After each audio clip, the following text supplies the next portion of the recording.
السلام عليكم ورحمة الله وبركاته. كل سنة وانتم طيبين يا حبايبي. هنعمل معانا البيتي فور النهاردة بمقدار كوباية واحدة وبيضة وربع كوباية سكر بودر ونص كوباية زبدة وكيس فانيليا.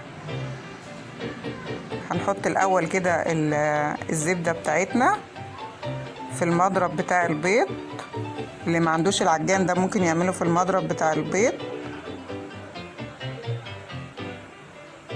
والسكر هنا عندنا لازم يكون بودر او بودرة كده. هنشغل بقى على السرعة لغاية ما يبقى لونه فاتح كده وتفتح معانا الزبدة تبقى لونها فاتح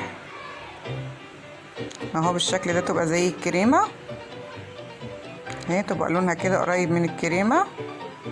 وهنحط بيضة كاملة، ممكن نحط صفرتين، والبيضة هنحط لها كيس الفانيليا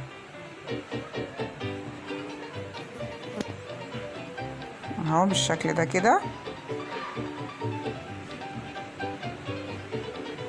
ونشغل تاني كده بقى، ما نضربش قوي، ما نزودش قوي في الايه في الضرب، يا دوبك كده نص دقيقة. اول ما هتدوب معانا البيضة خلاص كده نوقف بقى ضرب الخلاط. والخطوة دي مهمة قوي عشان البيتي فور ما يفرش معانا في الصينية بتاعتنا بتاعت الخبيز، ما نقلبش فيه بسرعة. هنا بقى الكوباية الدقيق هنحط لها رشة ملح يا دوبك بسيطة كده عشان يظهر لنا الطعم بتاعنا بتاع البيتي فور. خلاص كده مش هنحط بيكنج باودر ولا اي حاجة، علشان الهواء اللي انا ضربته في الخلاط بتاع الزبدة اهو. هنضرب بس، هنقلب كده العجين بس، مش هنكتر عجن فيه يا دوبك بس. هنخلي الدقيق كده كله يشرب، مش هنحتاج ان احنا نقلب فيه خالص، غير قلب خفيف كده لاتجاه واحد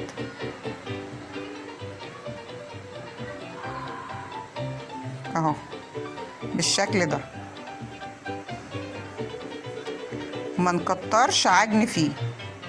اول ما نلاقي الدقيق خلاص كله كده اختفى، خلاص نبتدي بقى نحط في الكيس الحلواني بتاعنا او المكنه بتاعه البيتي فور اللي احنا هنقطع بيها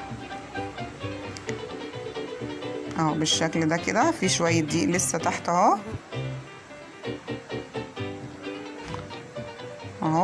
خلاص كده. انا هنا بقى عندي الصاج بتاع الفرن البوتاجاز بتاعي، فرن البوتاجاز.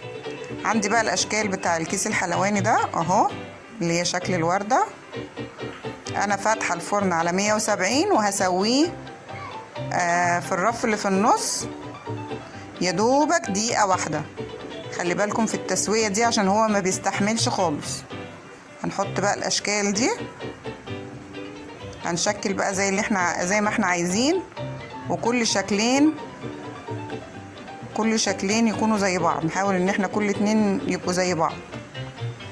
بعد ما استوى دقيقة واحدة بس على النار، دقيقة واحدة، بصوا بقى التسوية بتاعتي اهي، يا دوبك لون خفيف خالص كده اهو، لون خفيف خالص. بصوا اول ما بفتحها بتدوب معايا اهي، بتتفتح معايا على طول. خلاص مهم قوي ان احنا نفتح برضو من تحت، ما نفتحش من فوق، على 170 في الرف اللي في النص. وفي برضو لو عايزين نحب نعمله برضو بالكاكاو، نحط معلقة كاكاو بس كده اهو. ونبتدي برضو، انا بعد ما خلصت الصاجة بتاعتي اللي هي السادة، هبتدي برضو احط اهو بكيس الحلواني بقى بتاعي بنفس الوردة زي ما احنا عايزين. زي ما قلت لكم كل اتنين يبقوا نفس الشكل عشان نعملهم مع بعض. خلاص بقى كده هنا هنحشي بقى وهنزوق معانا البيتي فور. عندي مكسرات زي ما انتوا عايزين، او جوز هند او سوداني.